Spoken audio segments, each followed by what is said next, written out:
जय जय श्री सीताराम। आप सभी लोगों का स्वागत है मानस के राम श्रृंखला की दूसरी कड़ी में। राम को समझने के लिए राम के व्यक्तित्व, उनकी कीर्ति और जीवन शैली के प्रति हमें श्रद्धा और विश्वास होना जरूरी है। संस्कृत की एक पंक्ति है, आप सभी ने सुना होगा। वह पंक्ति है कि महाजनों येन गतः स पंथाः, यानी दुनिया में महान लोग जिस रास्ते से जाते हैं, एक साधारण व्यक्ति के लिए वही पंथ है, वही रास्ता है, वही जीवन जीने का तरीका है। आप कहेंगे कि किन महान लोगों ने राम के जीवन का अनुसरण किया है? आखिर राम के जीवन में था क्या जो महान लोगों ने उनके जीवन का अनुसरण किया? सबसे पहले हम भगवान श्री राम की धर्मपत्नी को ही लेते हैं, जिन्हें हम जगत जननी जानकी बोलते हैं। जानकी भगवान राम के कीर्ति, उनके व्यक्तित्व को लेकर आकर्षित हैं। उन्हें उनका व्यक्तित्व अच्छा लगता है। लक्ष्मण, जिन्हें शेषनाग कहा जाता है, लक्ष्मण जी भी राम के प्रति समर्पित हैं। भरत को देखें, जैसा कि हम सभी जानते हैं कि भरत जैसा कोई भाई हो ही नहीं सकता। फिर हनुमान जी को देखें तो हनुमान जी का संपूर्ण जीवन ब्रह्मचर्य, वीरता, पराक्रम को समर्पित है। वो भी ऐसे व्यक्तित्व को समर्पित हैं जो कहीं न कहीं शायद उनसे अधिक पराक्रमी है, उनसे अधिक कहीं वीर है। राजा दशरथ जन्मों जन्मों की तपस्या के बाद राम को अपने पुत्र के रूप में पाते हैं, और ऐसा उनका समर्पण, राम के प्रति इतना अनुराग, प्यार कि जैसे ही राम वन को प्रस्थान करते हैं, राजा दशरथ की मृत्यु हो जाती है। तो कहीं न कहीं बात है जो कि राम का चरित्र अपने आप में मैग्नेटिक है, आकर्षित करने वाला है, लोगों के द्वारा अवलंबन करने वाला है, लोगों के द्वारा फॉलो करने वाला है। तो यहाँ मानस के राम की बात हुई है। मैं जैसा कि समझता हूँ रामचंद्र जी के विषय में, और जैसा कि सभी को जानना भी चाहिए, तो देखिए, राजा राम का संपूर्ण जीवन त्याग का जीवन था। वे पीड़ा में रहकर भी आनंद को, सुख को और शांति को बांटते हैं।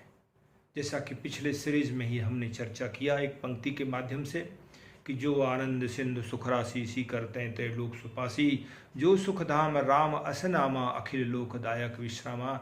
बतलाइए, जिसके जीवन में खुद ही आनंद नहीं है, शांति नहीं है, लेकिन फिर भी वह तमाम परेशान लोगों के जीवन में आनंद को प्रदान करता है, सुख और शांति को प्रदान करता है। जिस राम ने जन्म लेते ही थोड़ा सा जैसे बड़ा हुए हैं, वे चले जाते हैं जंगल में, राक्षसों को मारते हैं, युवा होते हैं पुनः जंगल में, जबकि उनका उम्र था राजा बनने का, और योगियों की तरह, फकीरों की तरह, संतों की तरह जीवन में भटक रहे हैं। और पुनः जब भी उन्हें अवसर मिला है राजा बनने का, चाहे वह किष्किंधा में हो, सुग्रीव को राजा बनाने की जगह वह खुद भी तो राजा बन सकते थे, विभीषण को राजा बनाने की जगह वो खुद भी तो भी राजा बन सकते थे, लेकिन उन्होंने ऐसा नहीं किया। राजा का जीवन उनके लिए बहुत अधिक महत्वपूर्ण नहीं है। उन्हें पता है अपने जीवन का लक्ष्य, जीवन में करना क्या है, किस मर्यादा की स्थापना करनी है। और हमें तो ऐसा लगता है कि राम ने कभी सोचा नहीं था कि हम इस मर्यादा को स्थापित करना है। वास्तव में उनके जीवन जीने की शैली ही वैसी थी, और उसी शैली को देख करके हम राम को अपने जीवन में उतारने की बात करते हैं, राम के चरित्र को अपनाने की बात करते हैं।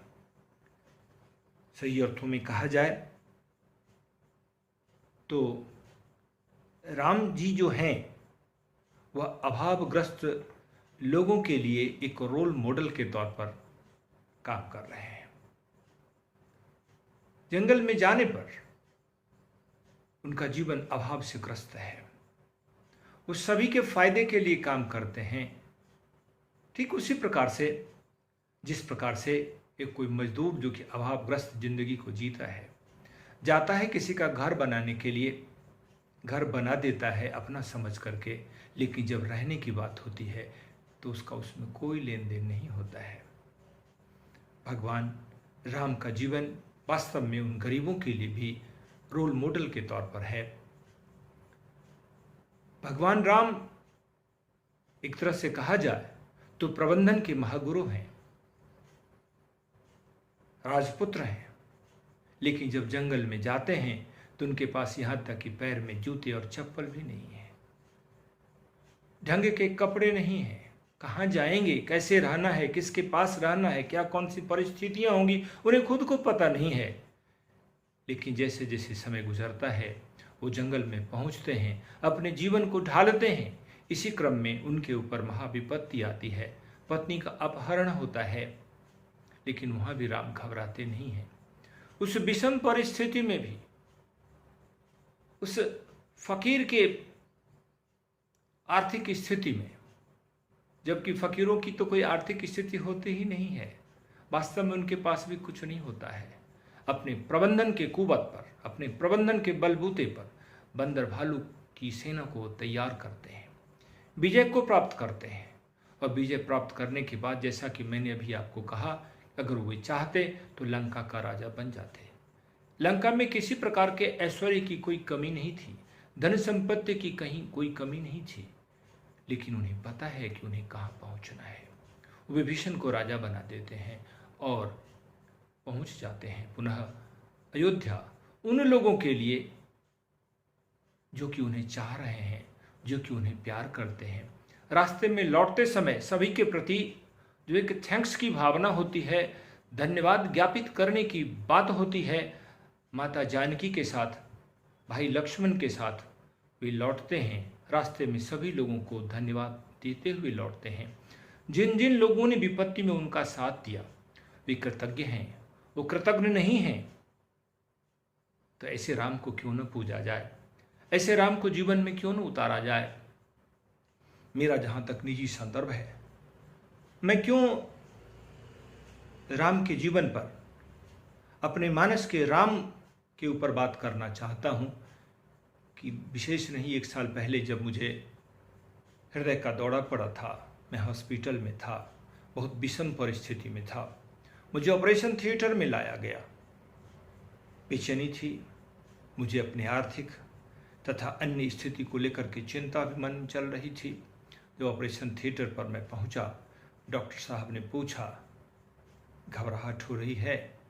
मैंने उस राम के प्रति आस्था को व्यक्त करते हुए सिर्फ इतना ही कहा, ऊपर राम जी हैं और नीचे डॉक्टर साहब आप लोग तो हैं ही। और डॉक्टर साहब तुरंत ही कंप्यूटर रूम से निकले हैं। वे मुझे कहते हैं इनका बीपी 35 है, यानी बिलो ओनली 35, और मुझे आईसीयू में ले जाया गया। धीरे धीरे मैं ठीक हुआ, ऑपरेशन की आवश्यकता नहीं पड़ी, और राम जी की कृपा से मैं आप लोगों के बीच उपस्थित हूँ।